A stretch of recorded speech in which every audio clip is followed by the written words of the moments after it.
तहखाने और दरवाजे अगर धर्म के आधार पर ही ऐतिहासिक विवादों के खुलने हैं तो खुले वो बंद दरवाजे भी जो मुस्लिम छात्राओं के लिए शिक्षा के नाम पर बंद कर दिए जाते हैं।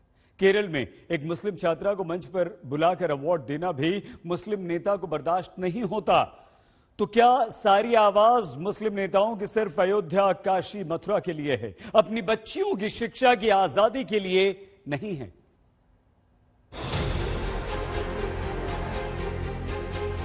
उत्तर प्रदेश के मदरसों में पढ़ाई से पहले राष्ट्रगान अनिवार्य कर दिया गया। यूपी मदरसा शिक्षा बोर्ड परिषद ने आदेश जारी किया। यह आदेश मान्यता प्राप्त, अनुदान पाने वाले और अनुदान नहीं पाने वाले सभी मदरसों पर लागू होगा, जहां पढ़ाई शुरू होने से पहले सुबह की प्रार्थना के समय राष्ट्रगान अनिवार्य होगा। लेकिन असदुद्दीन ओवैसी इस पर सवाल उठाते हैं। सिनेमा हॉल में जब केस गया तो सुप्रीम कोर्ट का क्या कहा था? सुप्रीम कोर्ट ने इमैनुअल का केस है, सुप्रीम कोर्ट का जिहो विटनेस का सुप्रीम कोर्ट ने क्या कहा था वो पढ़ ले। नहीं, सिनेमा हॉल की बात अलग है। नहीं, सभी संस्थानों में राष्ट्रगान होता है। देखिए, हम आपसे क्या कह रहे हैं, आप शक कर रहे हैं ना इनके ऊपर। ये आप कह रहे हैं? मैं नहीं, सरकार शक करती है मदरसों के ऊपर। बीजेपी के कई नेता कहते हैं मदरसों के बारे में। अरे ये तारीख को क्यों भूल जाते? कौन थे अल्लामा फजल खैराबादी? कौन थे रेशमी रुमाल तहरीक चलाने वाले? वो क्या आरएसएस के शाखा के थे? खुदा ना खास्ता नाउजुबिल्लाह। तो राष्ट्रगान तो आप राष्ट्रगान हम पढ़ेंगे, पढ़ते आए, फखर होता है, सीना चौड़ा होता है, मगर आप इस तरह का इकदाम करके आप देश को, हमारे हिंदू भाइयों को बता रहे हैं नहीं इनको देशभक्ति सिखाना है। मदरसों में राष्ट्रगान अनिवार्य होता है तो ओवैसी की भौहें तनने लगती हैं।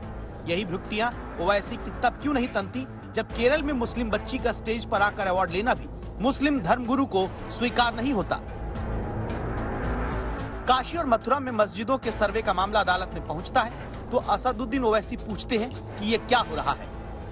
अरे सुनिए ना, हमने बाबरी मस्जिद को खो दिया। 48 दिसंबर में चोरों की तरह मूर्तियां रखी गई थी। उसके बाद राजीव गांधी की सरकार ने, जब कंप्यूटर भी नहीं आया था, बगैर मुस्लिम पक्ष को सुने ऑर्डर थमा दिया, ताले खोल दिया आपने। सुप्रीम कोर्ट को आपने वादा किया और आपने डिमोलिश कर दिया उसके वादे के खिलाफ, और कोई किसी को सजा नहीं होती। अब हम दोबारा मस्जिद को खोना नहीं चाहते।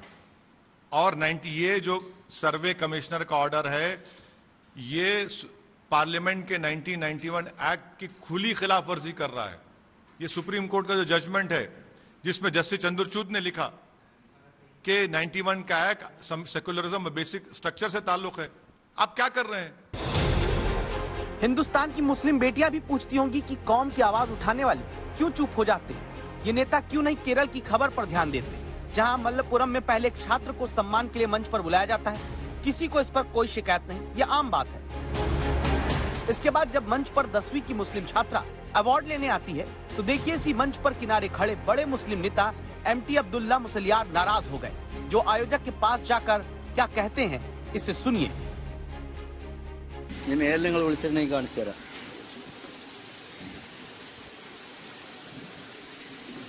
അങ്ങനത്തെ പെൺകുട്ടികളൊന്നും ഇങ്ങോട്ട് വിളിക്കണ്ട.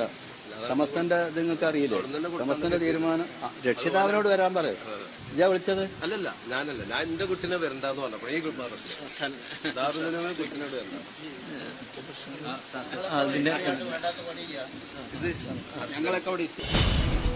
इतना ही नहीं, मुस्लिम छात्रा को मंच पर बुलाने के विरोध में ये बड़े नेता ये तक कह बैठते हैं कि जब वो यहाँ बैठे हैं तो ऐसे काम मत करो।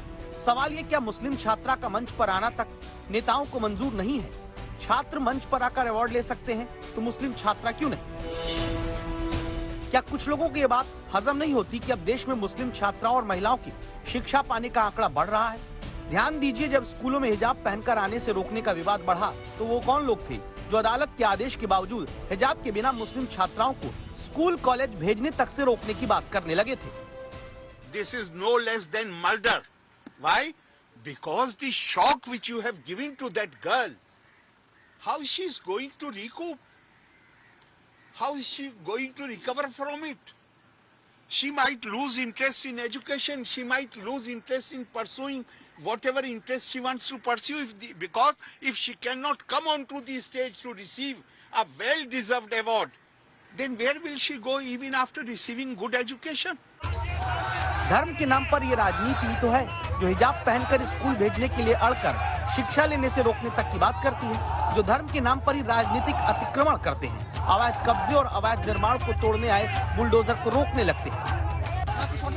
ये तस्वीरें देखिए, दिल्ली में मदनपुर खादर इलाके में अवैध अतिक्रमण कब्जे निर्माण को हटाने गए बुलडोजर के खिलाफ प्रदर्शन हुआ, पथराव की नौबत आई। देखिए किस तरीके से पुलिस अब लाठीचार्ज जो है इन पे कर रही है, क्योंकि ये लोग लगातार पथराव कर रहे थे। आपको स्थिति दिखाऊंगा आगे की तरफ, ये पथराव यहाँ पर हो रहा था और यहाँ की स्थिति आप देखिए, इस तरीके से पथराव जो है वो पूरे इलाके के अंदर यहाँ पर हुआ है पुलिस और पैरामिलिट्री फोर्सेस के ऊपर। सवाल इसी के बाद उठा कि दिल्ली के रोहिणी इलाके में भी तो अतिक्रमण हटाया गया, लेकिन कोई बड़ा विरोध नहीं हुआ। पश्चिमी दिल्ली में दुकानों के हिसाब जिनका आगे बढ़ा था वो भी टूटा, जुबानी विरोध ही हुआ, एमसीडी को काम करने से नहीं रोका गया। उत्तरी दिल्ली की अमर कॉलोनी में भी एमसीडी का दस्ता अतिक्रमण हटाता है, यहाँ न नारेबाजी हुई न पथराव हुआ। दक्षिण दिल्ली के ख्याला इलाके में भी एमसीडी ने अतिक्रमण हटाया, यहाँ कोई उपद्रव नहीं हुआ। दिल्ली के प्रेमनगर इलाके में भी एमसीडी का बुलडोजर पहुंचा, लेकिन यहाँ भी पथराव नहीं हुआ। फिर ऐसा क्या है कि शाहीनबाग और मदनपुर खादर में जब अतिक्रमण हटाने के लिए बुलडोजर पहुंचता है तो विरोध भी होता है, बुलडोजर को चलने से रोकने की कोशिश होती है, कानून को अपना काम करने से रोका जाता है। क्या इसका कारण सिर्फ धर्म की राजनीति है? ये गरीबों के मकान तोड़ रहे हैं, इलीगल काम तो ये कर रहे हैं, मैं तो कर नहीं रहा। अब ये गरीब देखो ना इनकी हालत, ये डर का माहौल से पैदा कर रहे हैं। 50 नोटिस दिए, जो 5 लाख रुपए इनको दे देता है उसका छोड़ देते, और ये तो हिंदू मुसलमान भी नहीं है, यहाँ तो इन्हीं का बीजेपी का पार्षद है। यहाँ तो सारे देखो हिंदू बहनें भी हैं, हिंदू भाई भी हैं, सब कुछ है, मुसलमान भी हैं। ये तो सिर्फ डर का माहौल पैदा कर रहे हैं, हिंदू मुसलमान नहीं।